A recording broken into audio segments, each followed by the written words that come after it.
ഏയ് പോരാ. എന്താ അഭിപ്രായം ഒക്കെ ഉള്ളത്? എന്ത് പുരുഷന്മാർക്കും വേണ്ടേ? സ്ത്രീകൾക്ക് മാത്രമല്ലല്ലോ ഇവിടെ ഇതുള്ളൂ. അഭിപ്രായം അത് സ്ത്രീകൾക്ക് കൊടുത്ത പോലെ 60 വയസ്സ് മുകളിലുള്ള ആൾക്കാർക്കും കൊടുക്കണമെന്നാണ് എൻ്റെ ഒരു അഭിപ്രായം. KSRTC ബസ്സിൽ സ്ത്രീകൾക്ക് സൗജന്യ യാത്ര മുതൽ തുടങ്ങണല്ലോ. അപ്പൊ അതിനെ പറ്റി ചേട്ടൻ്റെ അഭിപ്രായം?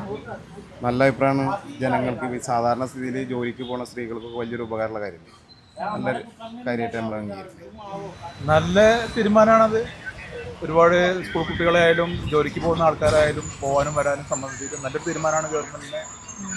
ഇതിൻ്റെ മുന്നേ നടപ്പാക്കിയതാണല്ലോ പിന്നെ തമിഴ്നാട്ടിലും. അത് വിജയകരമായിട്ട് പോകുന്നുണ്ടല്ലോ. അപ്പോൾ അതുപോലെ തന്നെ ഇവിടെയും അത് വിജയിക്കട്ടെ എന്നാണ് നമ്മൾ ആഗ്രഹിക്കുന്നത്. സാധാരണക്കാർ സ്ത്രീകൾക്കൊക്കെ ജോലിയില്ലാതെ വീട്ടമ്മമാർക്കൊക്കെ അത് വലിയൊരു ഉപകാരമാണത്.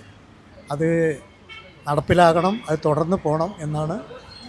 ഏയ് പോരാ. എന്താ അഭിപ്രായം ഒക്കെ ഉള്ളത്? എന്ത് പുരുഷന്മാർക്കും വേണ്ടേ? സ്ത്രീകൾക്ക് മാത്രമല്ലല്ലോ ഇവിടെ ഇതുള്ളൂ. ഏത് സ്ത്രീകൾക്ക് മാത്രമല്ലല്ലോ, പുരുഷന്മാർക്കും അതുപോലെ വേണമല്ലോ. ഓരോ കാറ്റഗറി കൊടുക്കാൻ കുഴപ്പമില്ല. പാവങ്ങൾക്ക് പിന്നെ BPL കാർഡ് അങ്ങനെ കൊടുക്കാൻ കുഴപ്പമില്ല. ഇത് 2 ലക്ഷം 3 ലക്ഷം ശമ്പളം വാങ്ങുന്ന സ്ത്രീകളത് ഉപയോഗപ്പെടുത്തുക, അതിൽ കാര്യമില്ല. അതിലേക്ക് എത്ര തൃപ്തിയില്ല. സ്ത്രീകൾക്ക് ഇത് ഉപകാരപ്പെടുമ്പോൾ ഉപകാരപ്പെടും, കുറച്ച് ഉപകാരപ്പെടും, പാവങ്ങൾക്ക് ഉപകാരപ്പെടും, പൈസക്കാർക്ക് ഉപകാരപ്പെടുന്നുണ്ട്. 2 ലക്ഷം 1 ലക്ഷം ശമ്പളം വാങ്ങാൻ അവർക്ക് ഉപകാരപ്പെടുന്നുണ്ട്. ഇതിന് കാറ്റഗറി ആയിട്ട് കൊടുക്കണം, മനസ്സിലായില്ല? ഓരങ്ങനെ കൊടുക്കുമ്പോൾ അത് കുഴപ്പമില്ല. നല്ല തന്നെയാണ്, നല്ല കാര്യം തന്നെയാണ്. അത് ഇങ്ങനെ ആവുമ്പോൾ ഇത് മാത്രമേ ഉള്ളൂ.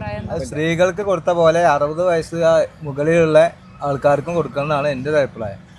അത് മാത്രമല്ല, ഈ ടീച്ചേഴ്സ് പോകുന്ന ആൾക്കാർക്ക് വില 1 ലക്ഷം 1.5 ലക്ഷം റുപ്യ ശമ്പളം വാങ്ങുന്ന ആൾക്കാർക്കും ഇത് ഫ്രീ ആണ്. അത് മാറ്റിയിട്ട് അതിനുള്ളൊരു പരിഹാരം കാണും. പാവപ്പെട്ട ആൾക്കാർക്ക് ഇത് കൊടുക്കും.